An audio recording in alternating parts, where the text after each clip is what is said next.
prekrsti. Upali kandilo, ako se ugasilo, neka ti duša svjetlošću blista. Pomoli se za zdravlje, spasenje, pomeni ime Isusa Hrista.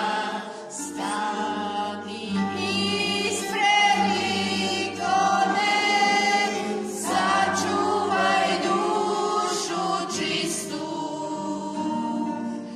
i ne moli se nikome, jedino Isusu Hristu.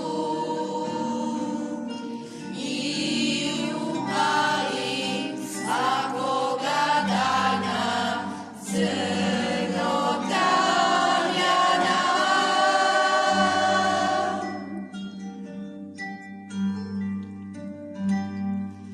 Gospode Isuse Hriste, Sine Božji, pomiluj nas grešne,